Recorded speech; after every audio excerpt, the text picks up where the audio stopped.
Hello दोस्तों। तो फिर आज हम शुरू करने जा रहे हैं राजस्थान में मृदा।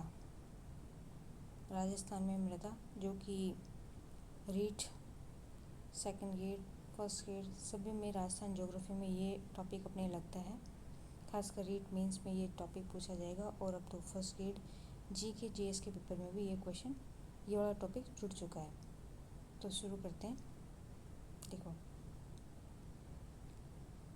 मृदा शब्द की उत्पत्ति सोलम जो कि लैटिन भाषा का शब्द है इससे हुई है और इस शब्द का अर्थ होता है फर्श। इसका अर्थ क्या होता है? फर्श।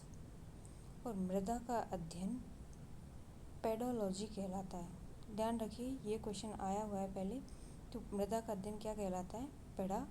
पेडोलॉजी। ICAR द्वारा भारत में मिट्टियों को 8 भागों में बांटा गया है। ICAR द्वारा मिट्टी को कितने भागों में बांटा गया है? 8 भागों में। राज्य कृषि आयोग के अनुसार राजस्थान में मृदा 14 प्रकार की है। ध्यान रखेंगे, राज्य कृषि आयोग के अनुसार राजस्थान में मृदा कितने प्रकार की है? 14 प्रकार की। इस प्रकार से आप ध्यान रखेंगे किस किस प्रकार से बांटा गया है। अपन देखते हैं। रंग के आधार पर 4 भागों में बांटा गया है। किस आधार पर? रंग के आधार पर। रंग के आधार पर 4 भाग कौन कौन से? देखो, काली मिट्टी, लाल मिट्टी, भूरी मिट्टी और पीली मिट्टी। तो रंग के आधार पर आप देख सकते हैं काली, लाल, भूरी और पीली। रंग के आधार पर 4 भागों में बांटा गया है। ठीक है दोस्तों, फिर आगे देखते हैं अपन कणों के आधार पर 4 प्रकार। कणों के आधार पर भी कितने भागों में बांटा गया है? 4 प्रकार में बांटा गया है। 4 भागों में बांटा गया है। कैसे? रेतीली मिट्टी है, दोमट मिट्टी है, चिकनी मिट्टी है और बलुई मिट्टी है। ध्यान रखेंगे, रेतीली, दोमट, चिकनी और बलुई 4 प्रकार से बांटा गया है कणों के आधार पर। फिर आप देखेंगे उपज के आधार पर। उपज के आधार पर कितने भागों में बांटा गया है? 3 प्रकार से। यानी कि कोई मृदा होती है जो बहुत अत्यधिक उपजाऊ होती है और कोई नॉर्मल सामान्य होती है, उपजाऊ होती है, और एक होती है बंजर भूमि जिसे अपन कहते हैं कम उपजाऊ, कहीं ना कहीं जहाँ मतलब बहुत कम खेती हो पाती है, कृषि हो पाती है, तो वो कम उपजाऊ होती है। इस प्रकार से उपज के आधार पर कितने भागों में बांटा गया है? 3 भागों में। अत्यधिक उपजाऊ, उपजाऊ और कम उपजाऊ। ध्यान रखेंगे। फिर अपन देखते हैं आगे एक एक करके। पहली अपनी है रेतीली मिट्टी। रेतीली मिट्टी को क्या बोलते हैं? बलुई मिट्टी। तो इस मृदा की विशेषता क्या क्या है अपन देखते हैं। एक तो ये मोटे कणों वाली मृदा होती है, नमी धारण कम करती है। यानी कि जैसे बरसात आई तो थोड़ी देर बाद वहाँ वापस ऐसा लगता है जैसे बरसात हुई नहीं थी, फिर से सूखी हो जाती है ज़मीन। नाइट्रोजन और कार्बन लवणों की कमी होती है इसमें। कौन सी मिट्टी में? रेतीली और बलुई मिट्टी में। कैल्शियम लवणों की अधिकता होती है। यानी आप देखेंगे नाइट्रोजन और कार्बन की तो कमी होती है और कैल्शियम की अधिकता होती है। अगर हम पूछे कि लवणीय और बलुई मिट्टी कहाँ पाई जाती है तो पश्चिमी राजस्थान में। अगर एरिया पूछे तो बाड़मेर, बालोतरा, जैसलमेर, बीकानेर, जोधपुर और शेखावटी, इस क्षेत्र में मिट्टी पाई जाती है। कौन सी? रेतीली मिट्टी। ध्यान रखेंगे। फिर आगे अपन देखते हैं लाल लोमी दोमट मिट्टी। लाल लोमी दोमट मिट्टी। अब इसकी क्या क्या विशेषता होती है देखो। एक तो ये बारीक कणों की होती है। कौन सी होती है? बारीक कणों की। और नमी धारण की क्षमता होती है इसमें, मतलब ये नमी धारण कर सकती है। भाई रेतीली मिट्टी तो नमी धारण कर ही नहीं सकती थी, कम टाइम के लिए करती थी। ये थोड़ा बहुत नमी धारण कर सकती है। फिर अपन देखेंगे इसमें पोटास और लौह तत्व की तो अधिकता होती है। लाल लोमी मिट्टी में पोटास और लौह तत्व की अधिकता होती है और नाइट्रोजन व फास्फोरस की न्यूनता यानी कि कमी पाई जाती है। समझ रहे हो? किसकी कमी पाई जाती है? नाइट्रोजन व फास्फोरस की। अगर स्थान पूछें तो कौन सी जगह ये पाई जाती है लाल लोमी मिट्टी? उदयपुर, सलूम्बर, डूंगरपुर और बांसवाड़ा। उदयपुर, डूंगरपुर, सलूम्बर, बांसवाड़ा। अगर हम राजस्थान का मैप देखें तो कहीं ना कहीं ये एरिया, इस पूरे एरिया में क्या पाई जाएगी, लाल लोमी दोमट मिट्टी। ठीक है, फिर चलते हैं काली मिट्टी। काली मिट्टी में देखो क्या विशेषता होती है, एक तो उसके बारीक कण होते हैं, नमी धारण की उच्च क्षमता पाई जाती है इसमें, मतलब लंबे समय तक इसमें नमी पाई जाती है। कैल्शियम पोटास की प्रधानता होती है। कपास व नकदी फसलों के लिए ये उपयुक्त होती है। समझ रहे हो, कौन सी होती है, कैल्शियम पोटास की तो प्रधानता होती है, कपास व नकदी फसलों के लिए उपयुक्त है। और काली मिट्टी से आप पहचान पा रहे होंगे दक्षिणी पूर्वी राजस्थान यानी कि हाड़ौती वाला क्षेत्र, पठारी क्षेत्र बोले तो, जैसे अपने राजस्थान में ये एरिया है। इसके बाद ये वाला जो हाड़ौती क्षेत्र है, झालावाड़, कोटा, बारा, बूंदी, यहाँ पे कौन सी मृदा पाई जाती है, काली। ठीक है, फिर आगे चलते हैं अपन, जालोर व कछारी दोमट मिट्टी। जालोर, कछारी, दोमट मिट्टी, इसमें नमी धारण की उच्च क्षमता होती है और ये उपजाऊ होती है। फास्फेट की बहुलता इसमें पाई जाती है। और अगर अपन इसका स्थान पूछे तो अपने जो राजस्थान राज्य, उसका जो पूर्वी मैदान है, जो आप जानते हैं कि यहाँ कृषि अच्छी की जाती है, कृषि का स्थान कहीं ना कहीं यहीं ज़्यादा है, मैदानी भाग में ज़्यादा कृषि की जाती है। तो यहाँ कौन सी मृदा पाई जाती है, जलोढ़, कछारी, दोमट मिट्टी। ठीक है, तो पूर्वी मैदान में कौन सी मृदा पाई जाएगी, जलोढ़, कछारी और दोमट मिट्टी। ठीक है, फिर 5वें नंबर पे आती है मिश्रित लाल काली मृदा। ध्यान रखेंगे, मिश्रित लाल काली मृदा कहाँ पाई जाएगी, उदयपुर, चित्तौड़गढ़, डूंगरपुर, बांसवाड़ा, प्रतापगढ़, सलूम्बर और भीलवाड़ा में। समझिए आप, लाल काली मिश्रित मृदा। ठीक है, उसी प्रकार से आप कन्फ्यूजन में ना पड़े, वो तो लाल काली है और ये लाल पीली है। मिश्रित लाल पीली मृदा पाई जाती है सवाई माधोपुर, अजमेर, करौली, ब्यावर और सिरोही में। समझिए, कहाँ पाई जाएगी मिश्रित काली लाल पीली मृदा, सवाई माधोपुर, अजमेर, करौली, ब्यावर और सिरोही में। ठीक है, फिर आती है भूरी मृदा। भूरी मिट्टी कहाँ पाई जाएगी, भीलवाड़ा, अजमेर, टोंक, ब्यावर, सवाई माधोपुर में। समझ गए आप। फिर देखो एक ही मिट्टी के नाम जो कि PYQs है कहीं ना कहीं, लवणीय मिट्टी, ऊसर, कलर, रेह और अल्काइन, ये सारे एक ही मिट्टी के नाम है लवणीय मृदा के, ध्यान रखेंगे आप। और ये मिट्टी पाई कहाँ जाती है, श्री गंगानगर, बीकानेर, बाड़मेर, बालोतरा और जालोर। समझ गए, लवणीय मृदा कहाँ पाई जाएगी, गंगानगर से बीकानेर, बाड़मेर, बालोतरा और जालोर, ये वाली आप देख सकते हैं। ये पूरा एरिया में कौन सी मृदा पाई जाएगी, लवणीय, ऊसर, कलर, रेह और अलाइन। समझ गए आप। फिर आगे चलते हैं पर्वतीय मृदा। पर्वतीय मृदा कहाँ पाई जाती है, देखो जहाँ पर अरावली पहाड़ी है आसपास, तो जिले देख लेते हैं एक बार।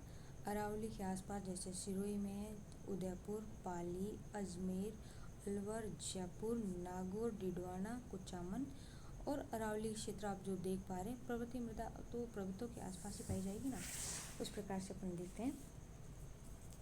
फिर अपन देखते हैं जो कि अधिकतर क्वेश्चन पूछा जाता है, अगर एग्जामिनर बहुत ज़्यादा डेप्थ में जाता है तो फिर अपन देख सकते हैं कि इसका वैज्ञानिक वर्गीकरण पूछते हैं कहीं ना कहीं। ठीक है, तो देख दो वैज्ञानिक वर्गीकरण पहली बात तो किसके आधार पर किया गया है, ये देखो लिखने में थोड़ा सा मिस्टेक हो गया, मृदा के कणों के आधार पर, USDNA ने वैज्ञानिक नाम दिए हैं। USDNA जो एक संस्थान है, जो भी है, उसने किसके आधार पर वैज्ञानिक नाम दिया है, कणों के आधार पर, मृदा के कणों के आधार पर, जो कि कितने हैं आप देखो, 5 हैं। कौन कौन से, एंटीसोल, एरिडीसोल्स, इंसेप्टिसोल्स, एल्फिसोल्स और वर्टिसोल्स। समझिए, तो आप देखेंगे एंटीसोल, इसको आप अगर आप किसी को भौतिक प्रदेश के बारे में पता है तो वो ऐसे भी जान सकता है। तो एंटीसोल्स कहाँ पाया जाएगा, पश्चिम राजस्थान में। पश्चिमी राजस्थान में जो अपना शुष्क वाला एरिया है ना, पूरा पश्चिमी राजस्थान का, तो ये जो शुष्क वाला एरिया कंप्लीट, ये शुष्क वाला एरिया मरुस्थलीय मिट्टी है, जहाँ पे शुष्क जलवायु पाई जाती है, वहाँ पे कौन सी मिट्टी पाई जाती है, एंटीसोल।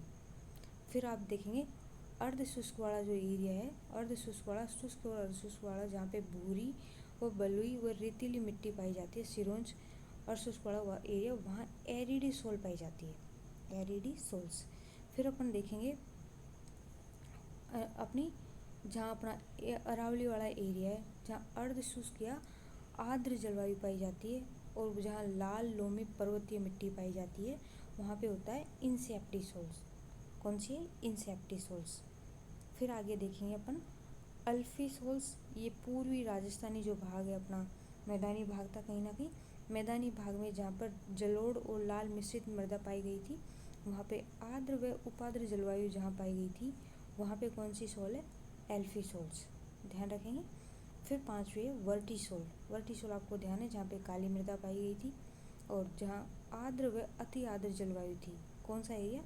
हाड़ौती क्षेत्र, कोटा, बारा, बूंदी और झालावाड़। इस एरिया में कौन सी मृदा पाई जाती है? वर्टिसोल। तो आप कैसे ध्यान रखेंगे? जैसे अपना ये मैप है तो देखो यहाँ कौन सी पाई गई थी, अभी अपन ने देखा था शुष्क और अर्धशुष्क में, और फिर यहाँ पे अपन ने देखा अरावली वाले एरिया में कौन सी थी, ये इंसेप्टिसोल। फिर अल्फीसोल कहाँ पाई गई थी? मैदानी भाग में। और वर्टिसोल कहाँ पाई गई थी? अपने हाड़ौती वाले एरिया में। ठीक है। और एंटीसोल और एरिडिसोल कहाँ पाई गई थी? पश्चिमी शुष्क और अर्धशुष्क में। तो शुष्क और अर्धशुष्क में अपन देखेंगे, ये तो शुष्क में तो कौन आ गया? एंटीसोल। और फिर अर्ध शुष्क और थोड़ा थोड़ा शुष्क, उसमें क्या है? एरिडिसोल। आप ध्यान रखेंगे। और फिर अपना अरावली वाला जो एरिया था, वहाँ कौन सी आ गई? इंसेप्टिसोल। ठीक है। और फिर एल्फिसोल मैदानी भाग में और वर्टिसोल हाड़ौती क्षेत्र में। इस प्रकार आगे चलते अपन फिर मृदा की देखो समस्याएं होती हैं, कैसे कैसे मृदा की समस्या होती है। अवकृषण होता है और लवणीयता पाई जाती है। मृदा अपरदन होता है, इसमें क्षारीयता और अम्लीयता पाई जाती है। अवकृषण बोले तो उत्पादन की क्षमता में कमी आना और ये सब होना, उसको अवकृषण बोलते हैं। अगर इसका उपाय अपन पूछे तो जैविक खादों का प्रयोग करके हम इसकी उपजाऊ क्षमता बढ़ा सकते हैं। लवणीयता बोले तो लवणीयता कैसे बढ़ती है? अब अत्यधिक सिंचाई जब हो जाती है तो उसकी जो ऊपरी परत होती है, भूमि की मृदा की जो ऊपरी परत होती है, वहाँ पर लवणता की परत छा जाती है। इस कारण से जो मृदा है वो लवणीय हो जाती है। और इसके उपाय क्या है? रॉक फॉस्फोरस का यूज़ करें। किसका यूज़ करें? रॉक फॉस्फोरस का, रॉक फॉस्फेट का आप यूज़ करें। इसकी खाद का यूज़ करके, या गोबर खाद जो है, या गंवार या ढेंचा की यूज, इन सब का वृक्ष मतलब इन सब की खेती करके भी हम इसकी लवणीयता से निजात पा सकते हैं। ठीक है। अपर्दन आप देख सकते हैं, मृदा अपर्दन होता है और इनसे भी मृदा की एक समस्या है, जैसे कि उपजाऊ भूमि का या फिर खाद डाली हुई भूमि का अपर्दन होता है तो एक स्थान से दूसरे स्थान पर चली जाती है और वो वहाँ की भूमि जो रह जाती है वो बंजर हो जाती है कहीं ना कहीं। अम्लीयता और क्षारीयता अपन देखें तो इसका पीएच मान जो इसका उदासीन होता है 7। और आप देखेंगे अगर 7 से कम है तो ये रहेगा अम्लीय। कैसी रहेगा? अम्लीय। और अगर इसका पीएच मान, मृदा का पीएच मान 7 से ऊपर है, अधिक है, तो ये हो जाएगा क्षारीय। कौन सा हो जाएगा? क्षारीय। इस प्रकार से मृदा की समस्याएं कौन कौन सी? अवकृषण, लवणीयता, अपर्दन और अम्लीयता व क्षारीयता। आप इस चीज़ का ध्यान रखेंगे। इस प्रकार दोस्तों अपन देखें कि राजस्थान में मृदा किस किस प्रकार से कहाँ कहाँ है और किस आधार पे है, क्या क्या इसका नाम है, कौन सी भाषा से लिया गया है, इसका अर्थ क्या है, इसका अध्ययन आप खास ध्यान रखेंगे। इसका अध्ययन क्या कहलाता है? पेडोलॉजी। और किस किस आधार पर बांटा गया है, और जो सबसे ज़्यादा इम्पोर्टेंट है वो इनके नाम है। रेतीली बलुई है, लाल लोमी दोमट है, काली है, जलोढ़ है, कछारी दोमट है, और लाल काली मिश्रित है, और लाल पीली मिश्रित है, भूरी है। और ये आप ध्यान रखेंगे, लवणीय मृदा को ऊसर, कलर, रेह और अल्काइन भी बोलते हैं। पर्वतीय मिट्टी ध्यान रखेंगे, और सबसे ज़्यादा इम्पोर्टेंट, अगर एग्जामिनर बहुत ज़्यादा डेप्थ में जाता है तो इसका वैज्ञानिक नाम ज़रूर पूछता है वो। वैज्ञानिक नाम आपको ये क्षेत्र देके पूछ सकता है, जलवायु देके पूछ सकता है, और हो सकता है वो जिले देके भी पूछ ले, तो आप बता देंगे एंटीसोल तो कहाँ है, अर्ध शुष्क वाले एरिया में, एरिडीसोल शुष्क और अर्ध शुष्क, सॉरी थोड़ा गलत हो गया, एंटीसोल कहाँ है, शुष्क जलवायु में, और एरिडीसोल है शुष्क और अर्धशुष्क में, और इंसेप्टिसोल अपना कहाँ है, अरावली पर्वतीय वाले क्षेत्र में, और एल्फिसोल पूछे तो अपने पूर्वी मैदानी वाले क्षेत्र में, और वर्टिसोल पूछे तो काली मिट्टी जहाँ पाई जाती है, यानी कि हाड़ोती क्षेत्र में अपन बोल सकते हैं। इस प्रकार से अपना मृदा का टॉपिक कंप्लीट होता है। उम्मीद है दोस्तों आपको ये वीडियो और मृदा समझ में आई होगी, ये टॉपिक समझ में आएगा। अगर समझ में आया तो लाइक कीजिए, शेयर कीजिए और सब्सक्राइब कीजिए, और कमेंट ज़रूर करें कौन सी इसमें क्या मैप अपन को इसमें मैप डालनी चाहिए, मैपिंग के पैटर्न से पढ़ाना चाहिए, और नेक्स्ट वीडियो आपको किस टॉपिक पे चाहिए। और ये जो रीट के लिए अपन रीट और फर्स्ट ग्रेड के लिए चला रहे हैं जीके के हिसाब से, तो इतना और क्या कर सकते हैं वो आप बताएं। और थैंक यू दोस्तों।